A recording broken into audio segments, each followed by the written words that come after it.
Pakistan rank number 1 on global terrorism index 2026 with rising attacks and fatalities. और आगे नीचे दिखाया हुआ है कि हम लोग सेलिब्रेट कर रहे हैं भाई। ऐसा दिखाने की कोशिश की गई कि पाकिस्तान टेररिज्म करने पे नंबर 1 पे आ रहा है। Pakistan is ranked as the country most infected by terrorism globally, most infected by terrorism, कि पाकिस्तान के ऊपर सबसे ज्यादा टेररिज्म हुआ है। हमने नहीं किया लोगों के ऊपर। याद रखें, फॉल्ट लाइंस को ही फॉल्ट लाइंस होती है ना, आप सिखों की फॉल्ट लाइन को ही इस्तेमाल करते हैं।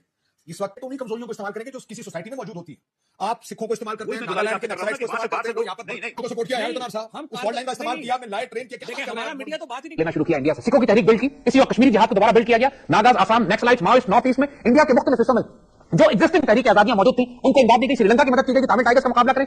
तो ये पाकिस्तान के लिए दोबारा एक हैरत अंगेज मौका होता है कि एक आर्मी का ऑफिसर पॉडकास्ट के ऊपर बैठ के कह रहा था कि हम लोग उनको फंड करते हैं, हम लोग तहरीक तालिबान पार्टी को हम फंड करते हैं, बलूचिस्तान लिबरेशन आर्मी को हम फंड करते हैं, जिनके जरिए से ये टेररिज्म हुआ, जिसकी वजह से हम लोगों को ग्लोबल टेररिज्म इंडेक्स में पाकिस्तान को नंबर 1 कहा जा रहा है। India is largely providing financial aid to BLA, even to TTP. Tehreek Taliban Pakistan. Pakistan terrorism बर्दाश्त करो, किसकी वजह से बर्दाश्त कर रहा है? तहरीक तालिबान पार्टी और बीएलए की तरफ से। बीएलए को फंड कौन कर रहा है? इंडिया। तो टेररिस्ट कौन हुआ? टेररिस्ट हुआ इंडिया, एंड टेररिज्म में डील करने वाला हुआ पाकिस्तान। इजराइल वॉर के बीच में बलूचिस्तान होता है। इस चीज को हर कोई नजरअंदाज कर रहा है। क्या पाकिस्तान और ईरान दोनों साइड जो परेशानियां बढ़नी शुरू हुई हैं, उसके पीछे इजराइल है बलूचिस्तान में? पोस्ट छोड़कर पाकिस्तानी आर्मी जो है वो कई पोस्ट से भाग खड़ी हुई है। ये इजराइल का तुर्क का इक्का है। अगर ईरान को उन्होंने न्यूट्रलाइज कर दिया और वहां एक pro Israel pro American government को लेके आ गए, तो अगला टारगेट पाकिस्तान है। बीच में बलूचिस्तान बहुत एक्टिव है।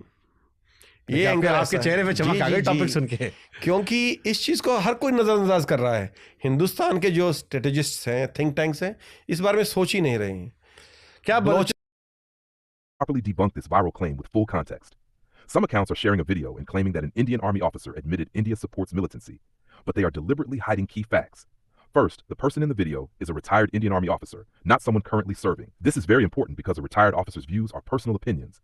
They do not represent official government or military policy. Second, the clip being circulated is selectively edited. In the full podcast by Shubhankar Mishra, the discussion is analytical in nature. The speaker clearly mentions that Indian think tanks do not have clear visibility into what is actually happening inside Balochistan. This itself contradicts the claim of any direct involvement. Third, during the same conversation, the interviewer even asks whether countries like Israel could be involved in the Balochistan issue. This shows the discussion was speculative and analytical, exploring possibilities, not confirming any action by India or anyone else. But this part is conveniently ignored. Only a short portion is taken and presented as proof. This is how misleading narratives are created. Take a long discussion, cut a small part out of context, remove important clarifications, present it as a confession. If any country's military had officially admitted involvement in such activities, it would be major global news covered by multiple credible international media outlets. That has not happened. So the reality is simple. This is not evidence. It is a misrepresentation of a discussion. Always verify. Is the person currently in service?